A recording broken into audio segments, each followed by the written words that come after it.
Sejam todos muito bem-vindos, começando agora mais um episódio do Giro da Transparência, podcast que mergulha nos bastidores das organizações premiadas com o troféu Transparência, reconhecendo empresas na nova era de responsabilidades. Aqui sempre falando sobre os segredos por trás dessas empresas que se destacam na arte da transparência e, claro, apresentando as principais informações sobre a bandeira da transparência ao mercado. Eu sou o Sandro Badaró, jornalista, e vou continuar te acompanhando nesse passeio pelas estratégias, desafios e inovações que tornam essas organizações dignas desse reconhecimento. Conversando com líderes visionários, trazendo um pouco também dos bastidores, das diretrizes do troféu Transparência, falando desse caminho, dessa busca pela clareza e responsabilidade nos negócios. Então se prepara para acompanhar histórias inspiradoras, entender um pouquinho como as empresas conseguiram alcançar esse cenário em que estão moldando o mundo empresarial com práticas exemplares. E hoje a gente vai falar um pouquinho também sobre responsabilidade empresarial, sobre governança e outros temas muito importantes no momento atual. Por isso, eu converso a partir de agora com Ronaldo Martins, do Ronaldo Martins e Advogados. Primeiro, muito obrigado por participar do nosso podcast. Seja muito bem-vindo. Olá, Sandro, obrigado. Obrigado pelo convite. Estão à disposição para a gente bater um papo sobre responsabilidade e transparência. Bom, e é justamente por aí que a gente começa. Era da responsabilidade é o slogan, é um tema importantíssimo nessa edição do Troféu Transparência, norteou o prêmio entregue pela ANEFAC. E aí, para começar aqui, quando o assunto é responsabilidade corporativa, qual o papel das empresas? É importante porque parece um déjà vu nós falarmos sobre responsabilidade, mas ela ficava focada mais nos aspectos contábeis, não é? Não ficava focado naquilo que é a responsabilidade das empresas, na parte que ela responde para a sociedade como um todo. Então, com as inovações tecnológicas, a evolução, essa responsabilidade, essa transparência ficou mais evidente e mais exigida pelos consumidores, por aqueles que utilizam algum produto de alguma empresa. Então, responsabilidade e transparência ficou um sinônimo, uma dualidade importante para as empresas se comunicarem com o mercado. Como definir as diretrizes para essa responsabilidade? É um conceito muito amplo, mas tem que ter atitudes práticas, tem que ter ali no dia a dia, né? Você tem critérios endógenos e exógenos, né? Você tem responsabilidade para com os seus funcionários, para com o seu público interno, e tem a responsabilidade com o público consumidor, que é aquele que vai exigir uma transparência naquele produto que ele está adquirindo. Então, ele analisa aquilo que a empresa tem como valores para saber se ele compra ou não compra aquele produto. Então, não é que é difícil, mas as empresas hoje já estão acostumadas a fazer essas pesquisas de mercado para entender a posição de um consumidor, a posição daqueles que adquirem produtos e serviços no mundo corporativo, né? E a gente está num momento em que o tal do ESG é muito divulgado e é importantíssimo, a transparência é muito cobrada. O desafio das empresas hoje é maior? É maior porque o público, né, o consumidor hoje tem acesso mais rápido às informações e ele passa a exigir muito mais daquelas empresas para adquirir um determinado produto. Então, é muito mais difícil, né? Não no difícil no sentido que não possa ser cumprido, mas são regras, são princípios, são valores que as empresas têm que incorporar na sua estratégia empresarial para poder atender esses mercados, essas exigências dos consumidores, né?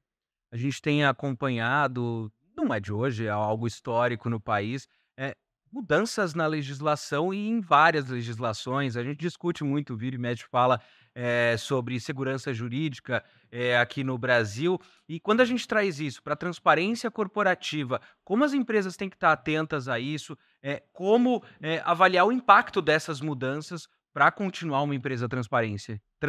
Nós temos duas faces, né?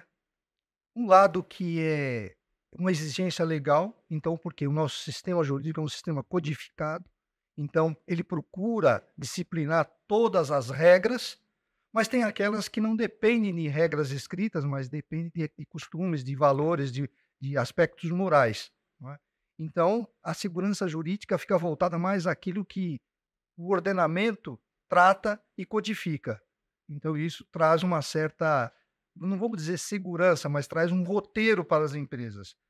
E as empresas têm que aliar a isso os seus componentes internos, que são éticos, morais e valores e princípios que formam o modus operandi da companhia. E como é que ter um departamento jurídico, uma assistência jurídica pode auxiliar justamente nesse processo?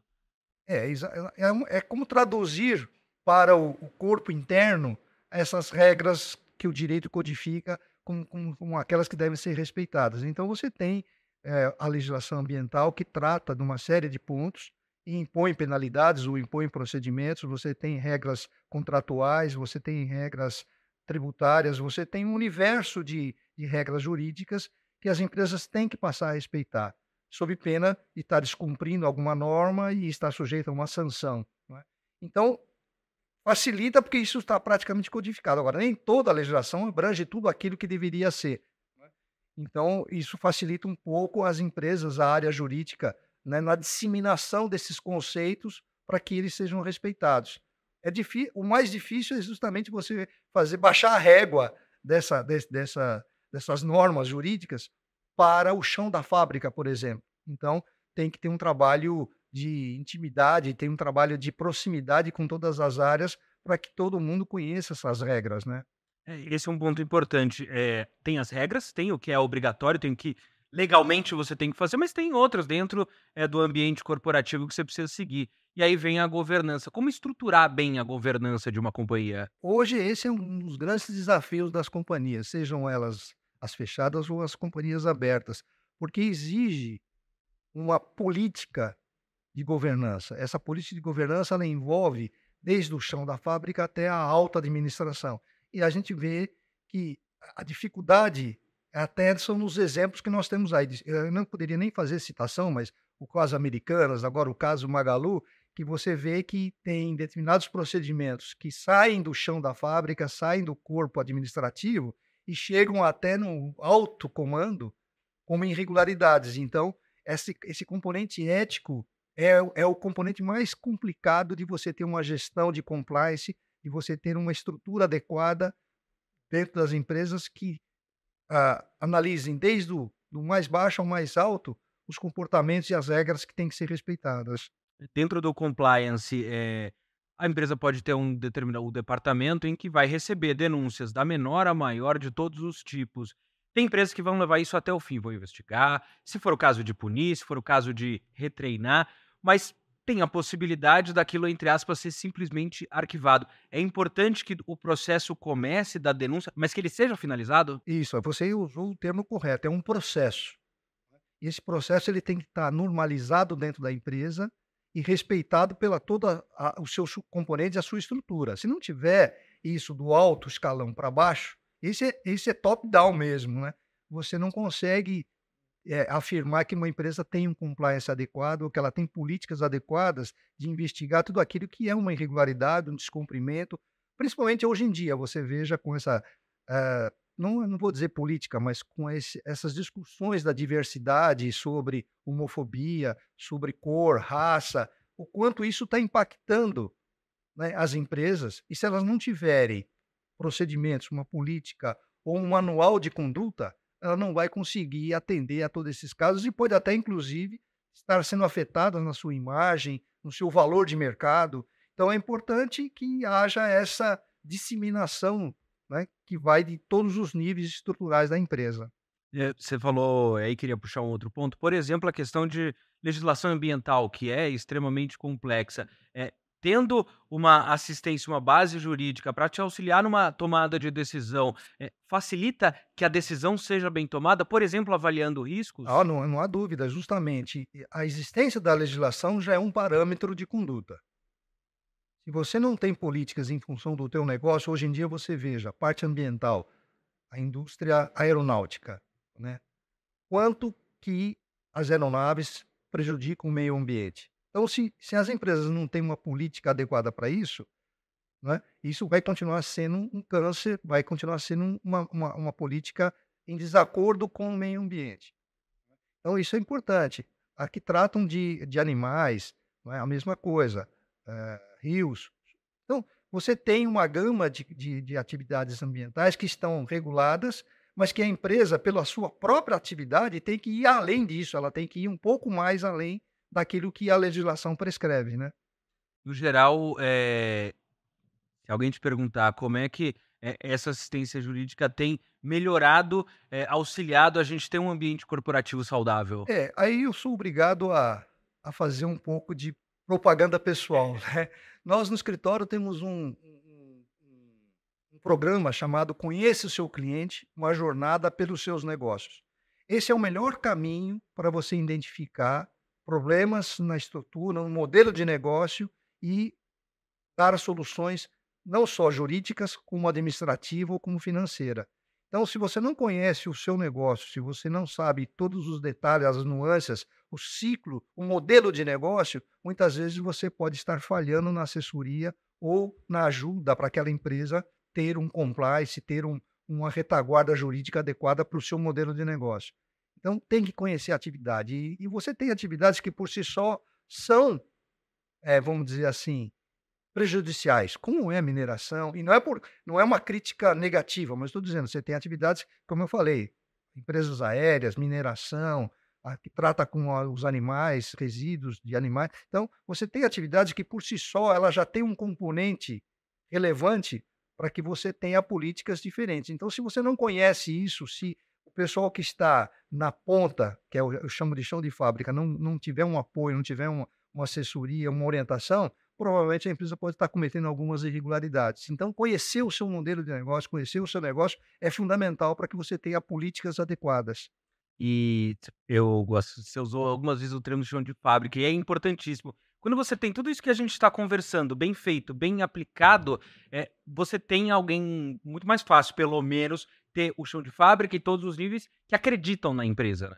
Essa é um desafio. Você tem que, de novo, engajar o pessoal, engajar os seus stakeholders nas suas políticas, porque senão você não sobrevive e, de novo, acaba escapando alguma irregularidade que você não tem o controle e muitas vezes depois a penalidade é absurda, ela é relevante, por uma falha. Então o engajamento vai de cima embaixo, de baixo para cima. Não tem como, né, fugir desse engajamento dos seus stakeholders e principalmente o público interno.